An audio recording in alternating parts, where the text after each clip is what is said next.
अस्सलाम वालेकुम, मेरा नाम behzad है। कुरान की खूबसूरती और इसके मोजज़ात के ऊपर बनने वाली इस सीरीज की एक और नशिस्त। हम हमेशा अपने बड़ों से सुनते आए हैं कि कुरान के किसी भी लफ्ज को बदला नहीं जा सकता।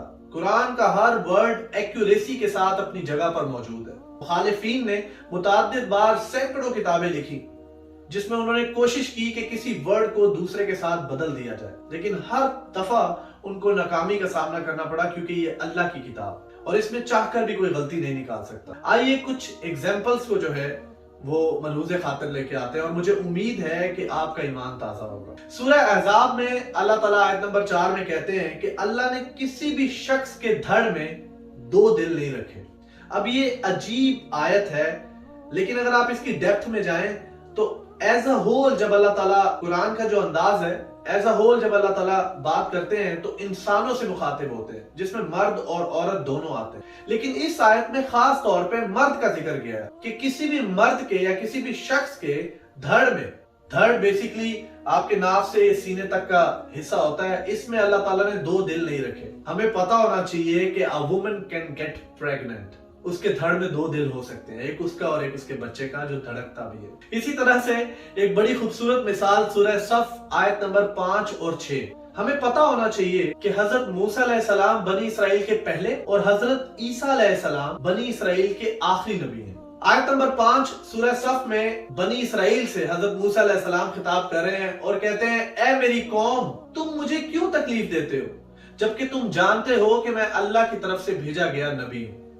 ठीक अगली आयत में हजरत ईसा अलैहिस्सलाम भी उसी कौम से खिताब कर रहे हैं, उसी बनी इसराइल से खिताब कर रहे हैं, लेकिन वो कहते हैं, ए बनी इसराइल, मैं अल्लाह की तरफ से भेजा गया पैगंबर हूं जो मुझसे पहले आए पैगंबरों और उनकी किताबों की तस्दीक करता है। अजीब बात यह है कि जितनी बार भी कुरान में हजरत ईसा अलैहिस्सलाम ने बनी इसराइल से खिताब किया है तो बोला है, ए बनी इसराइल, और जितनी बार भी हजरत मूसा अलैहिस्सलाम ने बनी इसराइल से, दोनों बनी इसराइल के पैगंबर हैं, लेकिन जितनी बार भी मूसा अलैहिस्सलाम ने बनी इसराइल से खिताब किया है तो बोला है, ए मेरी कौम।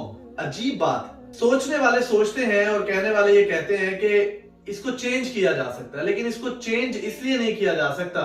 हम अच्छी तरह जानते हैं कि कौमियत बाप से होती है और हजरत ईसा अलैहिस्सलाम के वालिद नहीं थे, इसीलिए वो बनी इसराइल को ए बनी इसराइल कह रहे हैं रादर देन के वो कहें ए मेरी कौम। इसी तरह एक और बहुत खूबसूरत मिसाल अल्लाह ताला फरमाते हैं सूरह आल इमरान में आयत नंबर 59 में कि हजरत ईसा अलैहिस्सलाम की मिसाल हूबहू हजरत आदम अलैहिस्सलाम की मिसाल की सी है।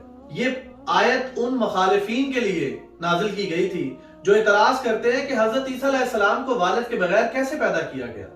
उनके जवाब में इस आयत को नाजिल किया गया कि फिर हजरत आदम अलैहिस्सलाम को माँ और बाप दोनों के बगैर पैदा किया, ये तो उससे भी बड़ा मसला है। अच्छा, दिलचस्प बात यह है कि ये आयत जिसमें अल्लाह ताला फरमाते हैं सूरह आल इमरान आयत नंबर 59 में कि दोनों की मिसाल एक सी है, इससे पहले हजरत ईसा अलैहिस्सलाम का 6 दफा कुरान पाक में नाम के साथ जिक्र है, और गेस व्हाट, हजरत आदम अलैहिस्सलाम का भी 6 मरतबा ही कुरान पाक में नाम के साथ जिक्र है।